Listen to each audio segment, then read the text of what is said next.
A webinar series, web seminar series we started on 5th of June. The first lecture was given by one of our alumni, Dr. Olaf Das, and we got really good feedback from all participants. And today, uh, our topic of our web seminar is latest development in biosafety regulation for genome engineered crops, which will be delivered by Dr. Viva Ahuja, Chief General Manager of BCIL New Delhi. So Dr. Ahuja is quite known to us. In fact, she conducted with her full team here a biosafety regulation workshop in our university about a couple of years back, um, which was appreciated by many people here.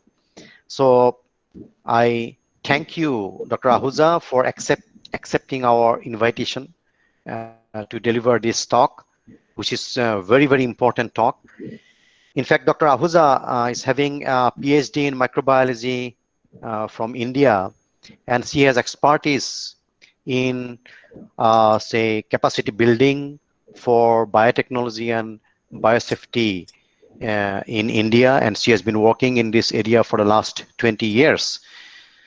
Uh, See, this topic is why it is so important because, if you see the World Hunger Index, India's position is 102 in 117 countries for which the data are available. So we are even behind than our neighboring countries like Nepal, Bangladesh. So definitely we need more food to have the food security. Not only the food security, we also need the nutritional security. Obviously, uh, in my last webinar also I mentioned that we need to go for non-conventional biotechnological approach to have more and more food production, because we have to enhance the yield of the crop, as well as crops need to be made, resistant against biotic and abiotic stresses. So while using such technologies, like as I mentioned, today's topic is on biosafety regulation on genome engineered crops. Obviously, these policies in our country uh, need to be discussed, and Dr. Ahuja is involved in the policy development for our country, because in India so far only one biotech crop is in field, that is BT cotton, but except that, we do not have any biotech crops so far in our country. And see, though the biotech crops are now widely accepted worldwide, uh, so we have to think of, say, modifying our regulations perhaps, so that the crops, biotech crops which are in the pipeline, they do come to the farmer's hand very quickly. Anyway, with this, few words, once again, I thank all participants, those who have already joined, and also Dr. Ahuja. And before Dr. Ahuja speaks, I would like to request Dr. Modi, the head department of agricultural biotechnology, to speak a few words. Then we'll go to Dr. Ahuja. Okay, thank you very much. Dr. Modi, please. Good morning, Dr. Sharma. Genome editing is being revolutionized, not just in, it is being applied not just in plants, but in the healthcare sector, in animals, and many, many fields. But we are going to restrict today to genome editing in plants, and in plant science itself, there are numerous innovations underway, which I shall show you as we go along. Now, in its simplest form, it can generate special genetic variants that are indistinguishable from naturally evolved variants. This is the most important, feature of gene editing as compared to the genetic engineering that we were earlier dealing with, where we inserted genes from different microorganisms or different organisms. So the legislation and regulation of genome edited plants is evolving rapidly to adopt to this new technologies because they are different from genetic engineering, as you will see. And so I will just try to share with you in this presentation some of the latest developments which are underway in India as well as globally in the biosafety regulation of genome edited plants. Just to set the preamble, if you look at these slides, sir, I would like to mention here that all these slides I will be able to share with the participants so that they can have a later, look at it and also interact with me if they have any clarification. So this, actually, Dr. Ahuja, yes. we are going to put that in YouTube because we have a channel in YouTube. If you Sure. do not mind, then we can put that in YouTube also. Sure, Okay. sir, sure. Okay. So Thank you. this is the just a slide which I have taken from the International Science Federation, which shows the milestones in plant breeding. So right from the crop domestication to the domestication of wheat, and all this zigzag journey of agriculture. So here now we have, this was in 1990s that the GMOs came into being, 90s when the GMOs were introduced.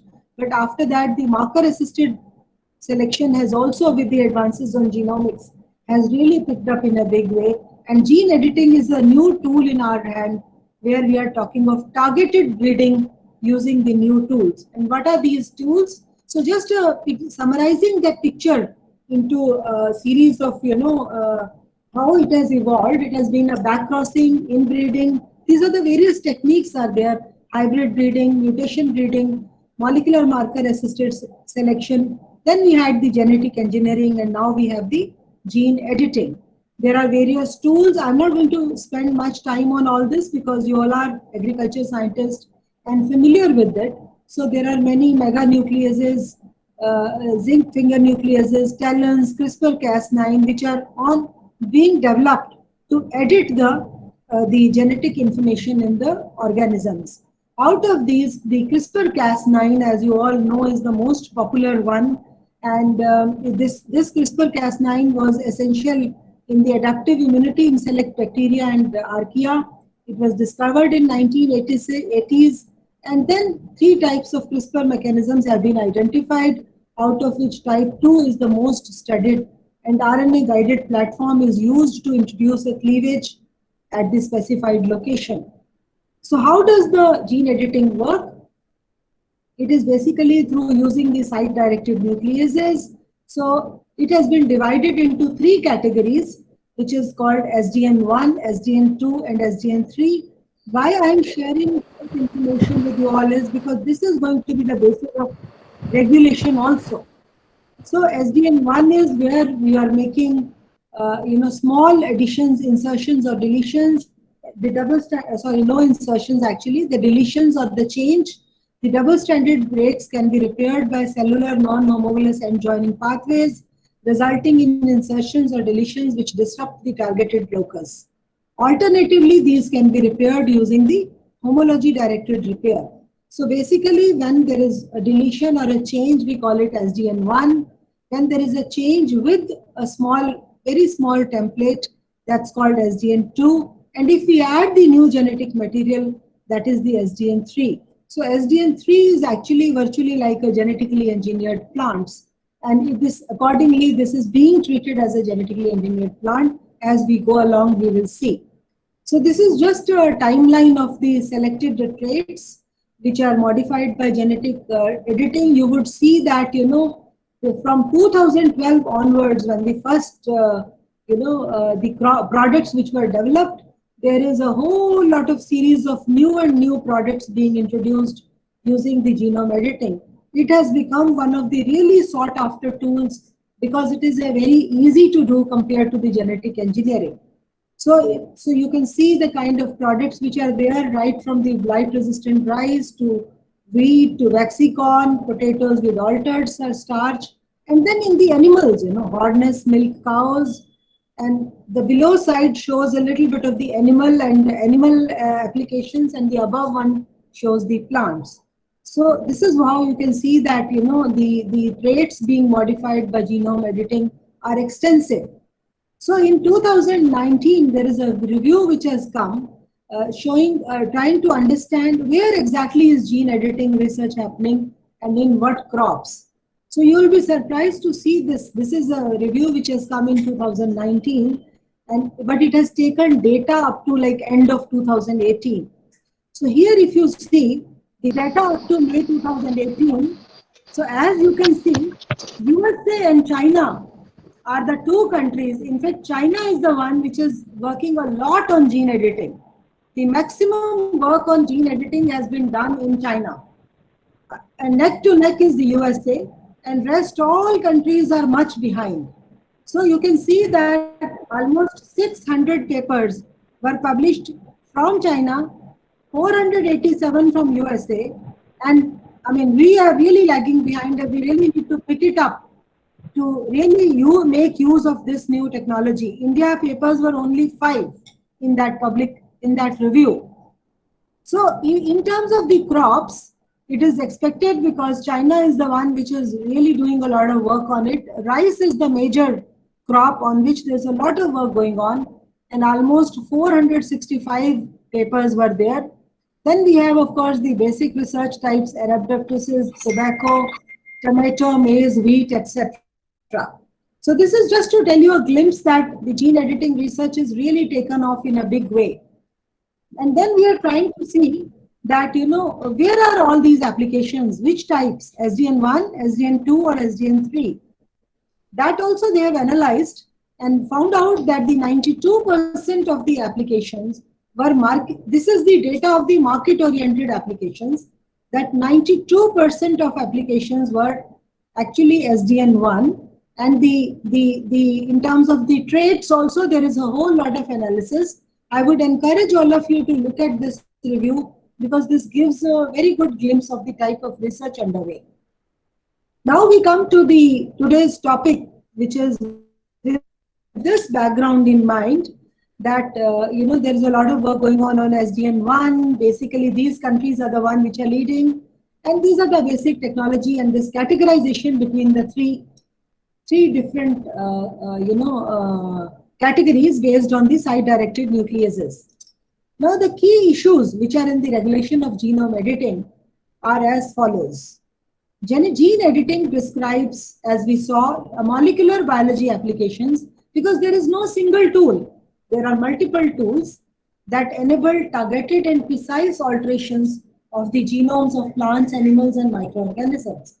But unfortunately, there is no single definition of it because there are so many types of techniques involved.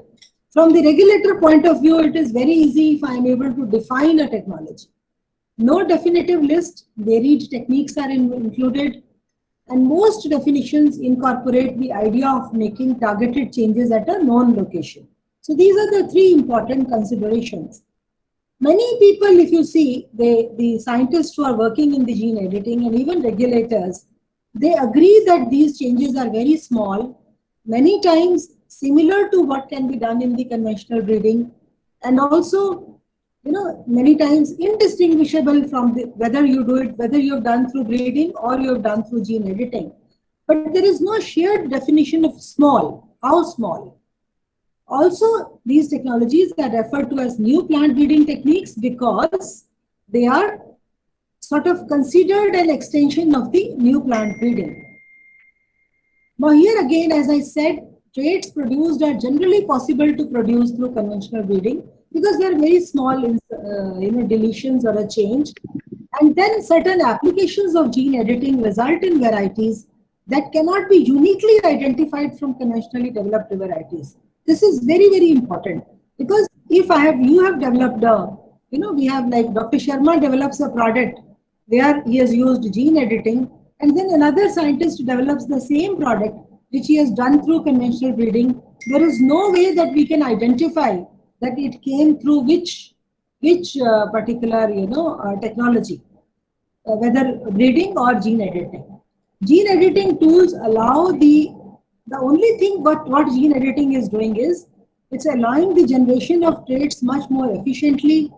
It is allowing, it doesn't necessarily, unlike genetic engineering, where we said it is allowing us to do some things which we could not do with conventional breeding, like taking out CRY1AC gene from bacteria to cotton or to chickpea, as has been done in your own institution.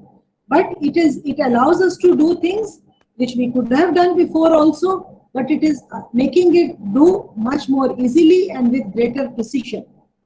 Some methods of gene editing require a genetic transformation step, but it is transient and mostly no transgenes remain in the final product. Some methods can be accomplished in cell culture. It's the same thing, so no transformation required. Certain approaches utilize the recombinant DNA, but that can be subsequently removed through breeding also. So with all this background, we try to see that how all these plant breeding methods have been regulated or risk assessment has been done in the past. So this is a slide which is this is a chart which has been taken from Safety of Genetically Engineered Foods by the National Academy of Sciences, USA, where when they were looking at the recombinant DNA technology in many years back, this is actually I think early 90s, and they made this flow chart that each of these breeding technologies which I listed before, what is the likelihood of unintended effects, and accordingly these need to be regulated. So if you see what they listed was the mutation breeding. If you see mutation breeding, gene editing is being considered similar to mutation breeding with much more precision. So if you see the mutation breeding, chemical mutagenesis or ionizing radiation, it was considered to be the highest in terms of likelihood of unintended effects, even more than the genetic engineering. But none of these technologies, which are the conventional breeding technologies, considered as conventional breeding technologies, there is no biosafety regulation. So the question comes that gene editing, which is like mutation breeding, but with much greater precision, using different set of tools, should we regulate? And if yes, then how much should we regulate? So this is the main questions. So when it came to the biosafety regulations, the debate which has begun is whether, of course, because we are using the recombinant DNA at some stage, the existing laws and regulations will be applicable in some way. But then the question which came was whether the existing laws and regulations in our country or in other countries, do they capture gene editing plants because of the broad definitions or scope. But in reality, many governments started actively looking to avoid certain categories of gene editing plants where these are indistinguishable from products of conventional breeding, which includes accelerated mutagenesis. Because accelerated mutagenesis is also considered a conventional breeding, although there are, in terms of the unintended effects, there could be many, but all that gets sorted out through like the crossbreeding or further selection and so on.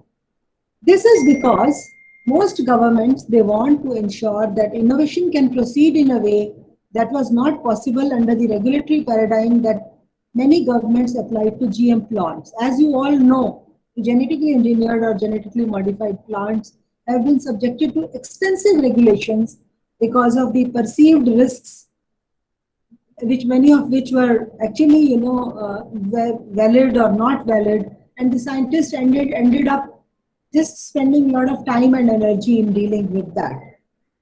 And with the kind of experience that we have, more than 30 years of the GM crops around, and there has never been any adverse effects because of the GM crops. But the key questions were also there that if there is no, because as you saw in SDN1 and SDN2, there is no novel RNA or protein in the new plant. So should it be, final product is free. So should it be categorized as genetically engineered or should it be regulated to as GE organism?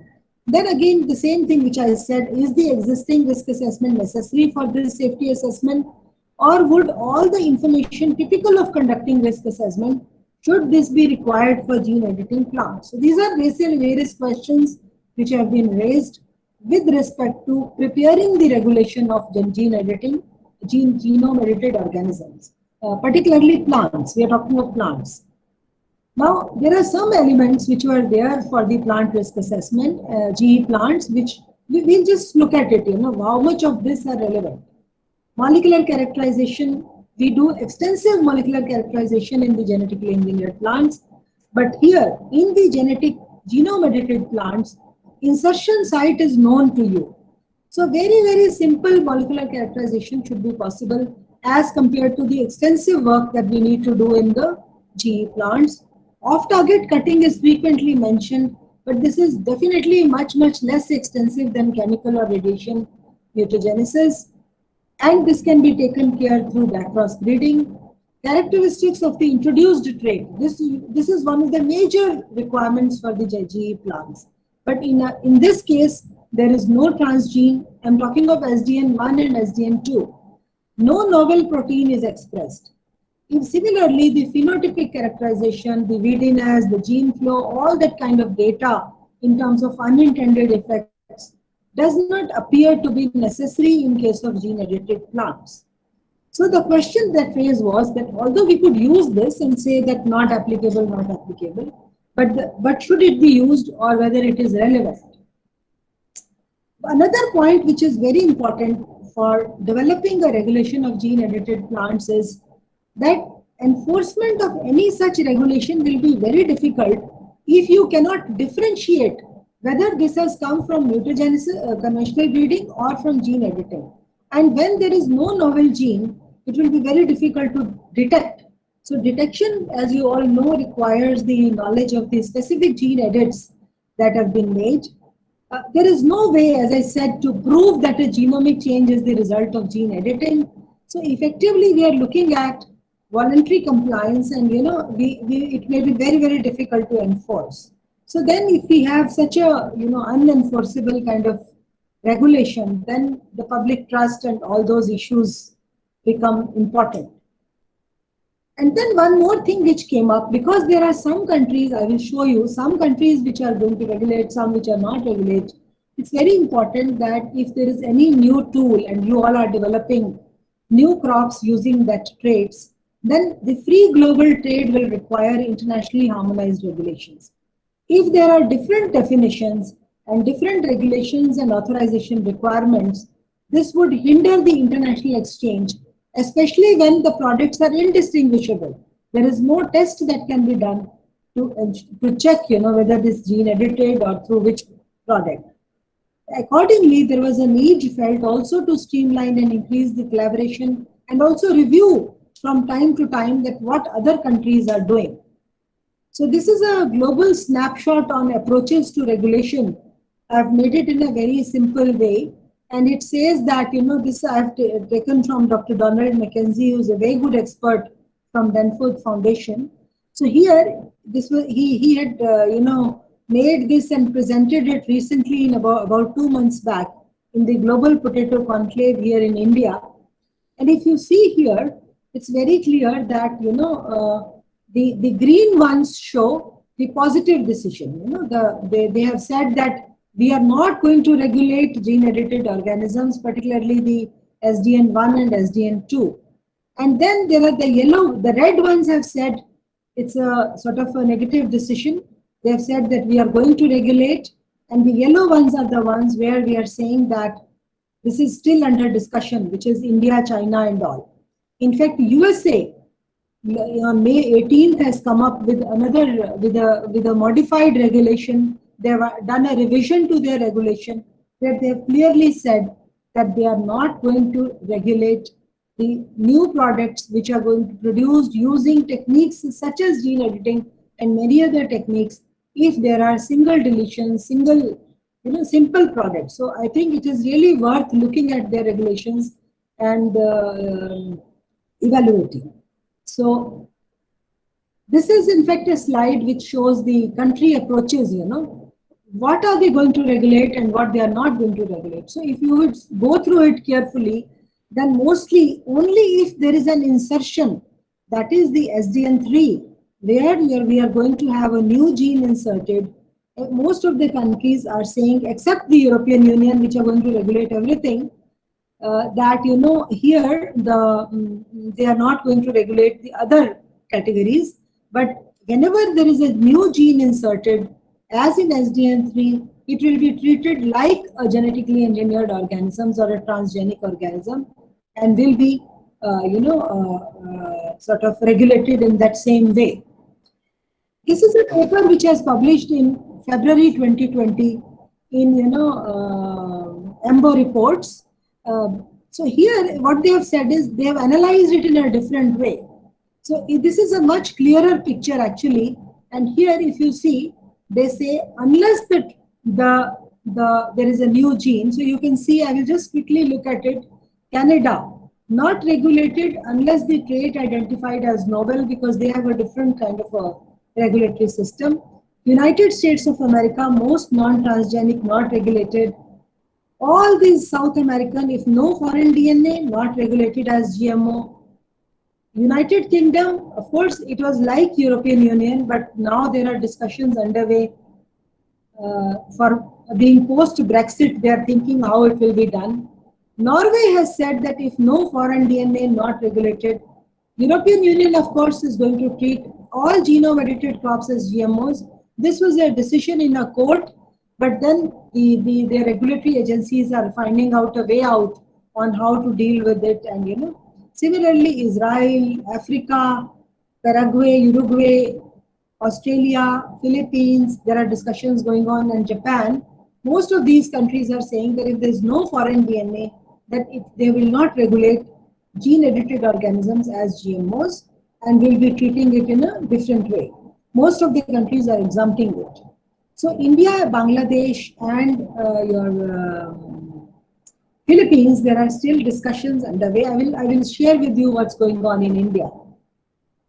As you all would know that there is a international treaty called Cartagena Protocol on Biosafety. There has been discussions underway in, and more than 171 countries are party to that treaty. So gene editing has come up in these discussions as a potential issue requiring risk assessment guidance. But everything mentioned recently, like the last COP, it was bracketed, and bracketed means that there is no agreement on it, and parties did not agree that it should be specific this issue. So there may be further discussions on it, but as of now, there is no decision in Cartagena Protocol. So now, if you look at some of the considerations that most of the countries, why they have decided to treat gene-edited products as conventional varieties, and so their seed and grain will be handled as conventional material. And another reason is that the public, private, large, small institutions who are using this, who have been sort of stuck because of the traditional genetic engineering product, the regulation of genetic engineering, and were not able to take their products to the field. Now it appears that gene editing will be more broad-based, and more small institutions will be able to come forward. And then we also have to capture the learnings of more than 3 decades of regulating GMOs.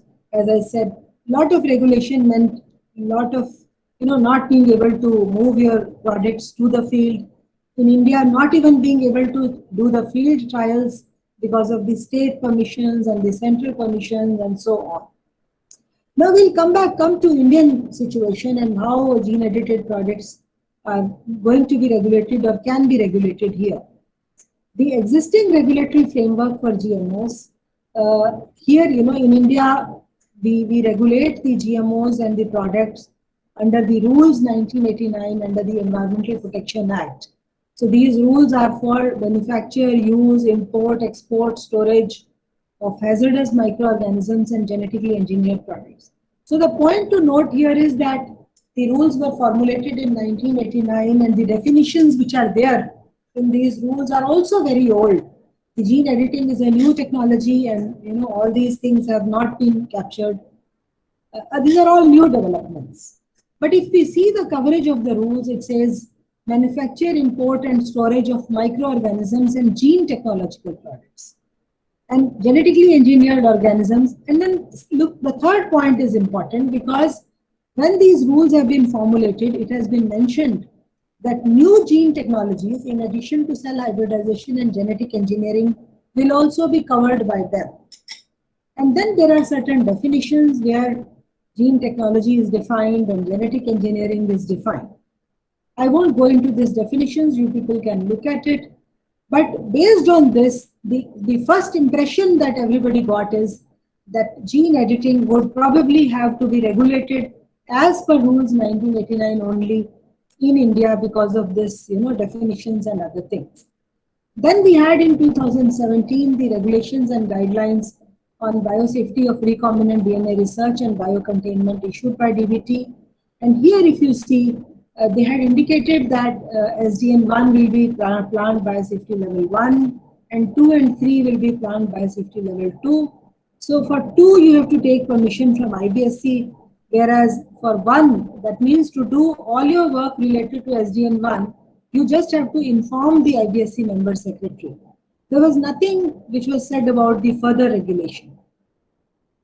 So in January 2020, the Department of Biotechnology released a draft document on genome-edited organisms. It said regulatory framework for guidelines for risk assessment. Now, when this document came up for public comment, one of the very important point which was raised by most stakeholders, including us, BCIL, that it covers gene editing in humans, animals, and plants in one guidance document. So that was really a kind of a problem because many things which may be applicable in humans and animals are not applicable in plants. They are all grown differently, they are treated differently. Very simple example like off-target. Off-target effects could be a very major issue in humans and animals, but in plants, globally it has been recognized that it is not a major issue because it can be easily bred out. We have been doing mutation breeding, and mutation breeding, the off-target effects is a much bigger issue, but then the breeders know how to deal with that. So like that, there were many issues, and so our understanding is that there is a lot of many stakeholders requested that the guidelines should be specific for plants, and the Department of Biotechnology has probably looked into it, and these guidelines are under revision, taking into account the comments by the stakeholders. So a new committee has been set up, and we hope that the new document will have a different outlook. So this is basically the background of the regulations, how they are evolving, and what are the important considerations.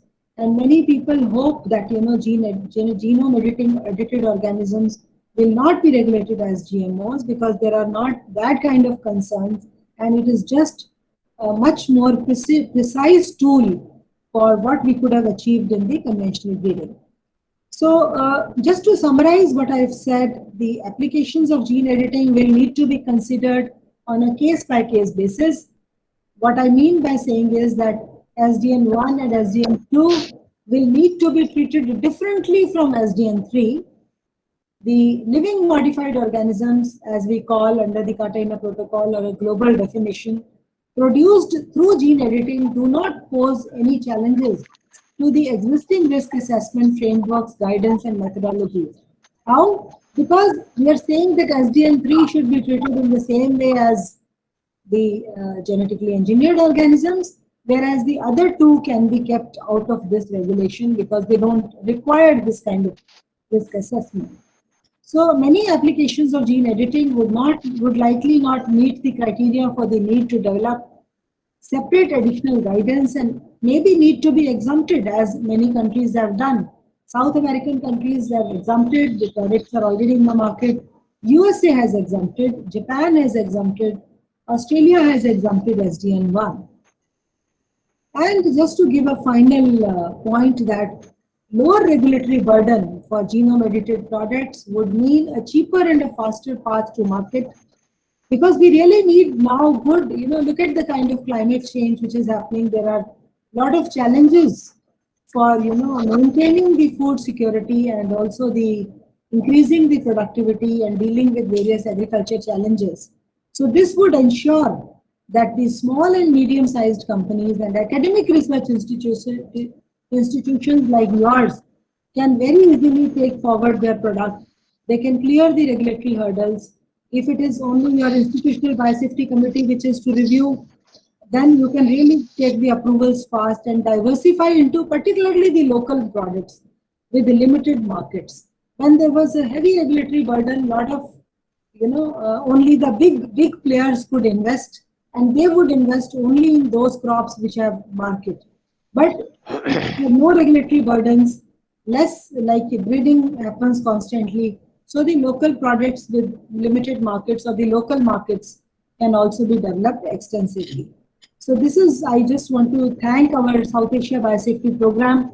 These are the people, we work with them, and they constantly monitor the international developments, and I acknowledge their support throughout our activities. And with this, I would like to thank you all. And if you have any questions now or later, or you want to contact me, please feel free to contact, and we can have a discussion. Thank you very much. Thank you. Give a big hands to Dr. Ahuja, though it's not possible to hear clapping hands. But but I thank you very much, madam, for such a nice and clear presentation.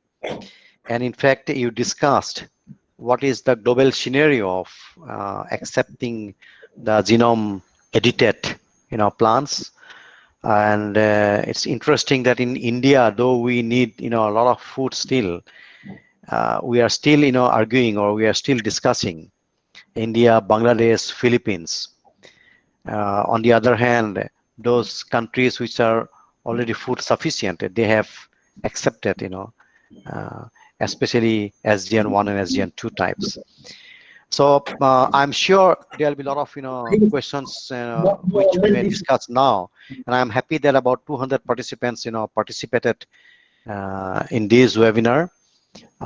So I'm leaving to the participants now. Please, if you have any questions, then we can discuss time to time. Of course, numbers of points we may discuss. So please, if you have any questions, you can ask directly to Dr. Ahuja. Dr. Ahuja, can you now put off your slides, and then, so that, people can see you and discuss directly, interact with you directly. Yes. You can put off your slides now. It is a good set. Now you can see me? Not yet. Just give me a moment. Yes. Ma'am, excuse me, ma'am. Excuse me, ma'am, just stop sharing. Click stop Okay, sharing. just give me a moment.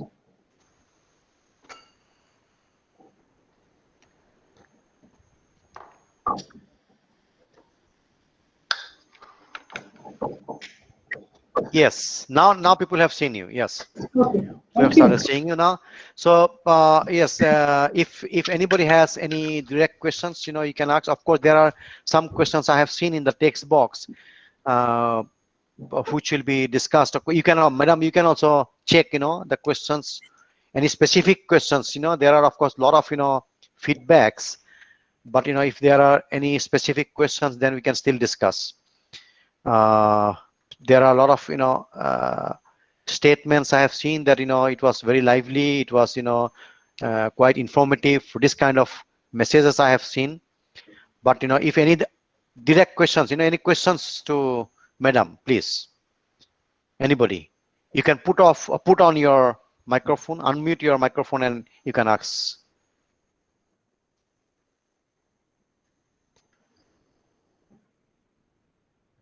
Hello.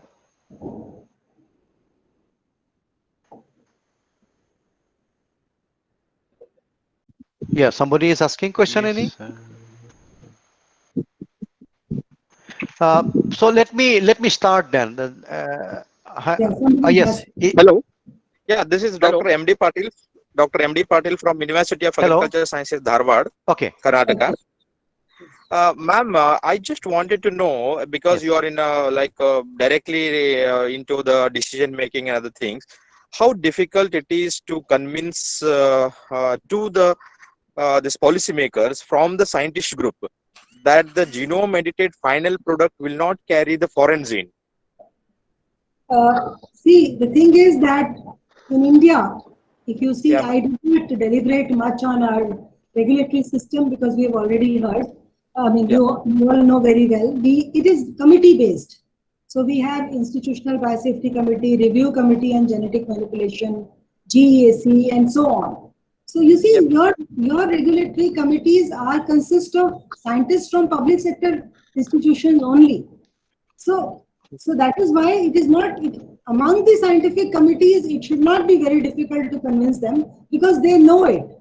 But Yeah, yeah. then we have passed through an era, where it's just a very cautious approach everybody wants to take. So when we see these kind of discussions, people feel that, oh no, there is, there may be some effect, off-target effects may be there, and so on. And many of these scientists are research scientists, and they Yeah, are members of the committee. But what is the effect of that particular issue on the risk assessment is sometimes a little challenge to understand. But I can assure you that on this particular issue, that is the gene editing, particularly SDN1 and SDN2 should not be regulated. We have seen very positive views from the National Academy of Agriculture Sciences, and I think that is going to play a major role in developing the regulatory policy in this country. So I have seen some very positive developments and very positive views from key scientists. So we are hoping that the decisions would be good and in line with what is happening globally. yeah. Very nice to hear, ma'am. Thank you, ma'am. Okay, Dr. Ahuja, may I know actually when this new committee that has been constituted by the government of India, new committee will bring in their recommendation? Yes. At what stage? Yes, because I know there are discussions going on, but Yes. when will the new committee bring their bring its recommendation? I think very shortly, sir. There is already discussions undergoing in the regulatory committees in the GAC, RCGM, and all.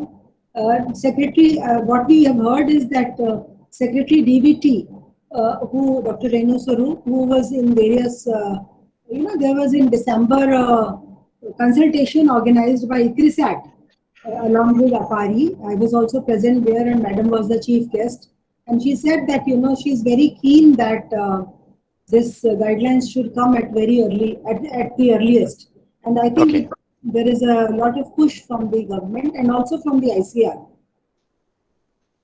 I think the policymakers, because earlier question was that how will policymaker know that there are no foreign gene insertion? Okay, because Dr. Patil asked that question. I think the policymaker has to depend or has to believe the scientist, because once the product will be brought into for regulations, then scientists will have to prove through molecular analysis that there are no foreign inserts, no any novel insertion. It's just a single base deletion or addition. I mean single base deletion. Yeah, it's like a mutant line. So in this So that has to be proved at molecular level. So in this context, it's very interesting to see what the US regulations, which has come in last week, May 18th or something they released. If you see that regulations, they have given very simple information requirements. Description of the organism, and I mean, I can share with all of you, there are only 3 or 4, like using a Sadran or a PCR or something, you just prove that there is no transgene in that. So Yes. very, very simple requirements, 3 or 4 requirements. You give that data to the US Department of Agriculture, and they would clear it. Yes. That they will sort of confirm it that this need not be regulated. So it's a very, very small set of data requirements. So I think Yes. what I will do is I have prepared. It's a very long regulation, about 150 pages in the Word or 50 pages in the very small font. But I have prepared a summary of that. I would share with you that summary. And that will be very nice, madam. If you just share us, that summary. Because all of you who are also working on gene editing also need to be very active and push for that. We will not that I think these products should not meet the fate of like we had this thing in the genetic engineering, because they are much more easier and they don't need regulation. There is no transgene. And these are the kind of papers which I shared with you. These are the papers which are being published by various very, very reputed agencies, and to convey that this is how the world is looking at it. So we cannot be different from how the world is looking at these technologies. Yes. So any other questions, please? Somebody is asking here, I have seen, what is the scenario for the fruit crops? Current status of CRISPR technology in fruit crop breeding. Some Rajesh from I Panchal. don't have much idea of what is happening in India, but the paper that he which I can saw- search the literature, of course, what is literature, going on. no, but the review which I mentioned in my slides, which is saying the number of papers and number of crops and all, of course that is up to 2018, but you can go back to that review. It has very excellent information on what is going on in all the crops. Yeah. Maybe food crops are also there. But since there are many participants, I would like to mention, I think Dr. Ahuja would also agree to me that but the genes, which are not available within the genome, we still have to depend on the transgenics. Absolutely. Yes. Absolutely. So we cannot leave, many scientists now, they are submitting projects only on genome editing, that should not be, because when there are no genes available within the genome, whether it is primary, secondary, tertiary gene pool, if it is not available, then obviously we have to depend on transgenics. Foreign gene has to be inserted. So I fully agree with Dr. Sharma. Gene editing is not a replacement of genetic engineering. That's another tool which is found in our toolbox, and we should make use of that for some traits. Even in gene editing, SDN3 is where you are taking genes from other. Yes. Yes. So In that is why SDN3, it's yes. still remaining, and I think we have to work on both the technologies. We should make use of both the technologies. Sir, but your apprehension that why the scientists are now jumping on the gene editing and not genetic engineering is again related to biosafety regulations. That's right. Because of the heavy regulatory burden, the people are shying away from initiating work on genetic engineering. So we have to work on simultaneously, and I hope the government, slowly, the better regulatory framework and more predictable framework is there for both genetic engineering. It was because of some stalemate which has been there that things did not move very this thing, and that has dissuaded many scientists. But we need to really look at both in a big way, to meet the challenges. Yeah. Any specific questions again, please, from anybody? Just unmute your microphone and ask the question.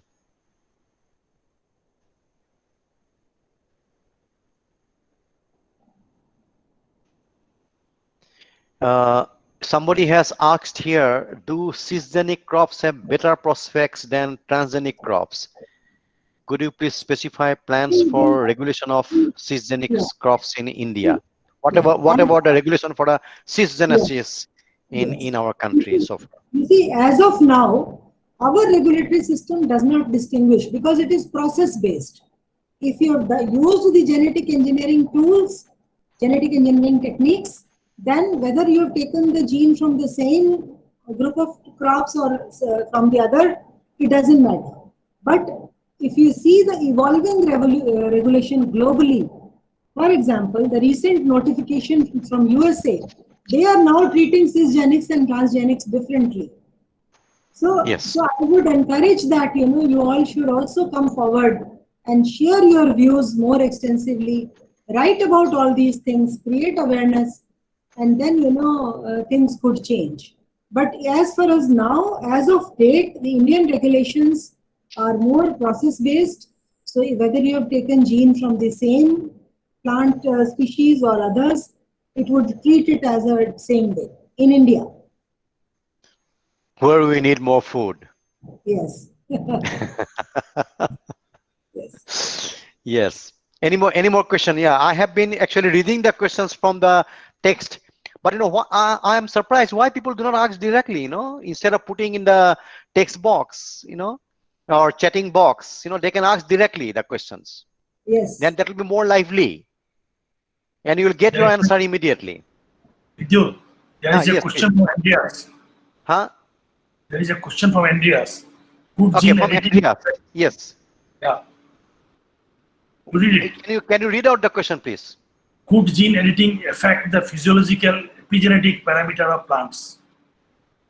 Okay, whether gene editing will affect the physiological parameters of the plants. Epigenetic parameters. Epigenetic Huh? pattern of plants. Sorry, epigenetic parameters of the plants. And There's a question, Dr. Ahuja, Uh, from one of our collaborators Yes. from Europe, from Greece, Dr. Andreas Volodakis. So he Yes. has asked if the No. gene editing will affect the epigenetic parameters of the plants. So again, this would be case by case, but I'm not very knowledgeable on the kind of, because I'm not a practicing gene editing scientist. So I cannot comment much on that, but I can definitely tell you that there has been a lot of studies on it. And what people have realized is it will always depend on trait to trait. The case by case, what you are deleting and what you are not deleting. But the concerns related to this in SDN1 and SDN2 have been found to be quite negligible. But we can definitely look at more papers and more literature on the views of this. I would be happy to engage in a discussion on this with you, and then we could move on from there. Yeah, I can also add that because Yes. see, 3,000 plus mutant varieties are in the field, and the mutation breeders, they mutate at the seed level or at different experiments level, and then mainly at the seed level, and then they look for the say various progeny, mutant progeny, and then they screen them, they select it. So here now you see, if we make a plant, edited by the genome engineering technology, and then phenotype is fine, and then as in other countries, some developed countries, they are simply accepting by the simple molecular technology, like Southern and all. Suppose there is no insertion of foreign gene, then they are accepting it. So whether it is affecting any, that's of course a very basic study.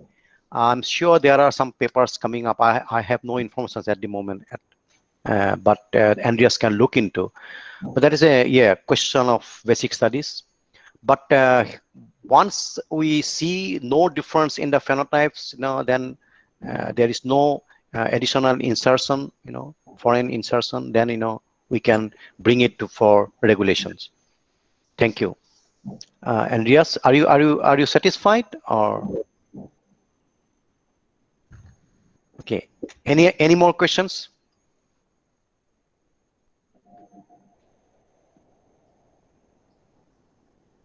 I'm happy that all people are still intact. Nobody is leaving. Oh, there is a topic of interest to everyone. some Digvijay Singh has mentioned, in country like India, farmers are poor. They are unable to purchase seeds every year, even though seed cost is not too much for traditional varieties. Then is there any possibilities the seed produced through using genome editing technology will be very cheap and effective so that our farmers can accept it? Dr. Ahuja, please. Definitely, definitely. That's why we are saying that the cost of genetic engineered products was very high, particularly because of the heavy regulatory burden that the companies had to spend a lot of money on that. Even in that case, if the genetic engineering, the trait is in a variety, then they could have saved. Here again, it would be the same thing. That's why we are saying that if SDN1 and SDN2, these categories, there is no heavy regulatory burden on that, then the small institutions, the research institutions, the small companies, all can develop these products and bring to the market very fast, just like your conventional varieties. And if that happens, then the products will be very cheaply available, they will be easily available, and you will have more and more products, in the pipeline. So the regulatory, the biosafety regulations, the extent of the regulation would play a major role in answering your question and the making the availability of the gene edited products to the farmers.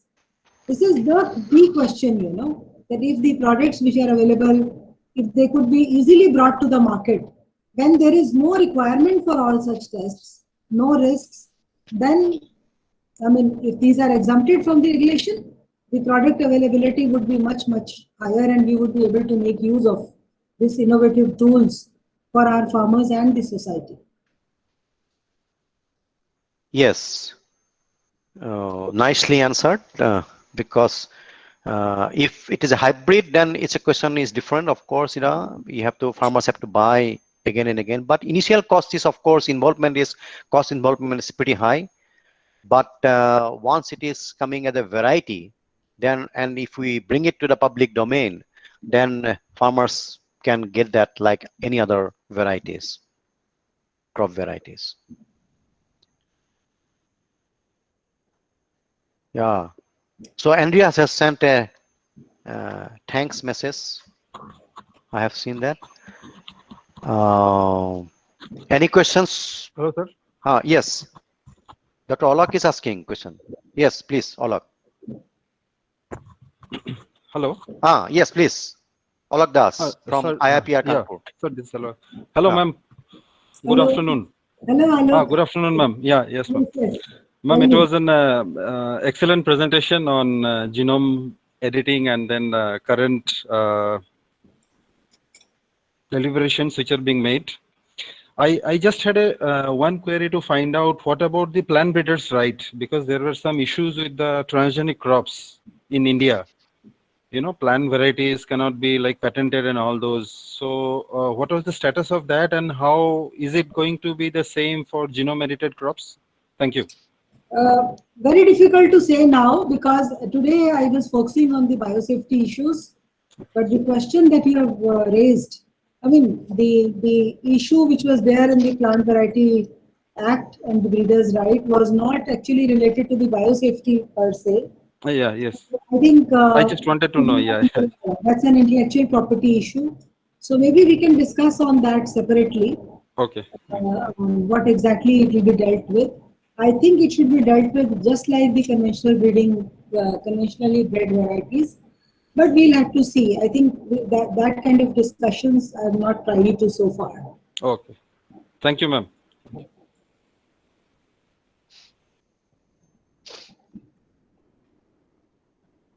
Yeah, thank you, Olak. Any other questions?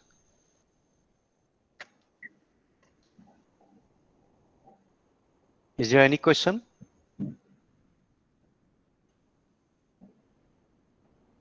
Oh, I'm just checking from the chat box. So somebody is asking about socio-political challenges. So you see, this socio-political challenges and the consumer acceptance, these kind of issues will have to be dealt with by creating more awareness and clearing the doubts. And this is where you all as scientists need to come forward. Once the regulatory picture is clear, and it is said that SDN1 and SDN2 are, there is no foreign transgene, they are just like the conventional breeding technology, then this message will need to be communicated all through the scientific community as well as the other stakeholders. And I am quite hopeful that with this kind of it would be acceptable. And then another question is, if we are not able to detect, then all those labeling, all those kind of requirements won't stand, and it would be a much easier acceptance in the society. Yeah, because actually we appreciate, if they introduce themselves and then ask the question, because otherwise, it's very difficult from the chatting to identify the person. Would like, because it's a quite lively discussion, and then it's an open discussion, open forum we have created. So you can ask question, giving your introduction. Thank you. Somebody has asked here that, Madam, initially some Saurav Singla. I do not know where are you from? Saurav Singla. Can you please ask your question, giving your introduction? Saurav Singla, if you are still here.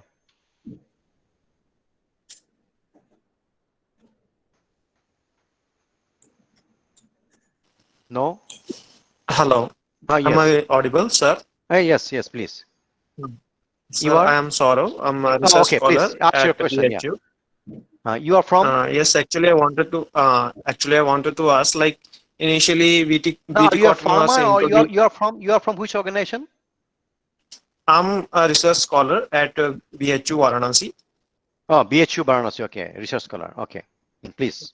So, actually, I wanted to ask, like, initially, BT cotton was introduced.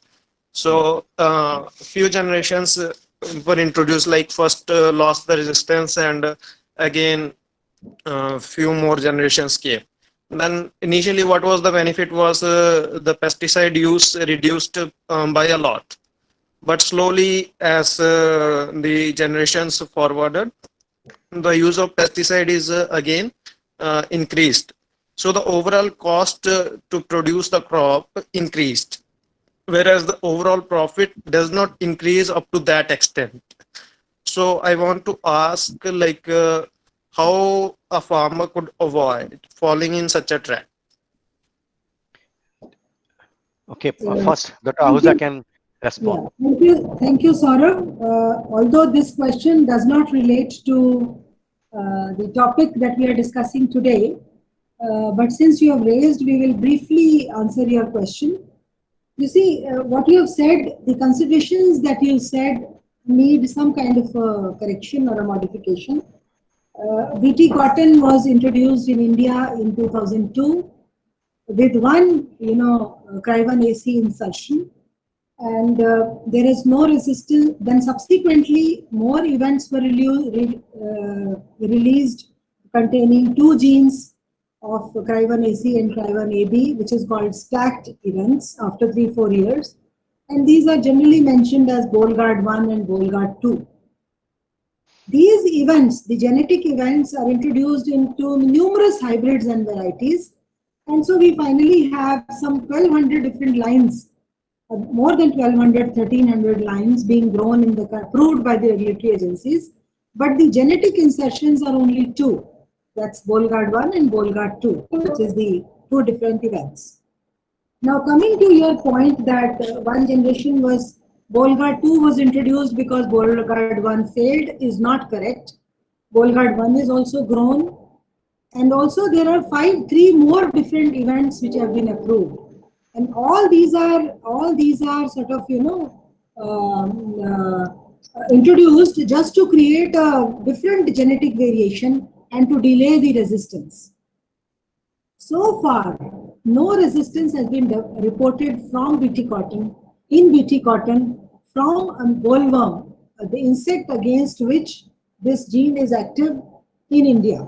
There were some minor reports of pink bollworm developing resistance, but generally both the events are still active. So the pesticide use against the American bollworm, the insect against which this technology has been developed, remains the same. The pesticide use would vary for other insects from season to season, from year to year, depending on the agroclimatic conditions. So what you have said, the overall cost of produce or overall cost of profit is not governed only by the pesticide use of BT cotton against American bollworm. So these are all various misconceptions which are there. Yes. Crivan AC gene which has been introduced is only against American bollworm insect. Other insects, other diseases or any other challenges, even the amount of water required or other things would remain as it is. They will have to be dealt with on a case-by-case basis. So there was a significant pesticide use reduction because of the introduction of BT cotton that were used against American bollworm. because that infection was huge and it was using more than 50% of our pesticides which are applied to cotton. And that stands the same still even now. So this is what I would like to clarify to you, that there is no change in the reduction or increase or of the use of pesticides. All of these which are happening, that happens due to various other reasons, and that happens in any other crop also. Just like BT cotton, any other crop also, sometimes the minor pests become major pests and major pests become minor pests. You see, now you are seeing the effect of this locusts, which was earlier not there. So now a lot of pesticides are being used for that. So these kind of problems will keep on coming, but the efficacy of BT cotton still stands as of now. We are lucky that so far there is no resistance developed. And of course, there's a lot of research going on to have more genes, more genes and more events. But in the eventuality, if the resistance comes, we should have in our bucket more, more genetic events which can be used at that time. Yeah, so very nicely answered, Dr. Ahuja, because multigenic resistance in any crop varieties is not a new concept. We have to incorporate more than one genes. And then if you have one particular challenge, research is something like, you have to overcome that challenge, but that doesn't mean that the new challenge will not be there. So there could be the new challenges, and then you have to overcome. So what the economy, India has achieved, economic gain India has achieved in the last, 20 years after introduction of BT cotton, especially in the cotton industry. So that you have to accept.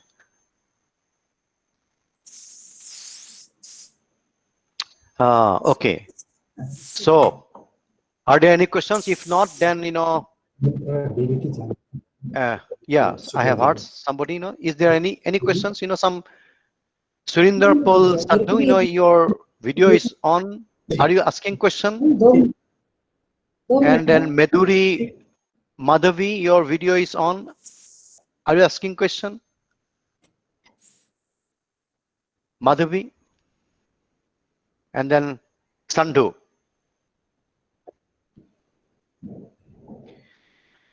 Okay, Dr. Modi, should we stop here or? Dr. Modi? Yeah. I think we should wind up now. Yeah. So, thank you very much once again, Dr. Ahuja. आपको तो चाय नहीं पिला पाया यहाँ से. It's not possible to offer you a cup of tea. But thank you very much. We'll be in touch definitely, and then I'm sure, say more such interactive sessions from your colleague even. If you suggest your colleagues, then it will be pretty much beneficial for the students as well as for the researchers working in this area. And for your informations to all, that in our department here already 3 different projects going on using genome editing technology. So our scientists as well as the scientists from other parts of the country would love to interact with you and your colleagues. And I'm hopeful that the new recommendations will come into picture very soon. Thank you very much once again, and thank you all. Thank you. Thank you all the participants. Okay, and we will meet. Yes. Thank you. Yes. Thank you, Dr. Modi. Yes, thank you. Thank you. And thank you. The next webinar will be on 15th of June, which will be delivered by Dr. T.J. Higgins of CSIRO Food and Agriculture and Food Australia. So he'll be delivering on 15th of June. Thank you very much with this, and I will be sending you the links again. New link. Thank you. We can now wind up. Thank you.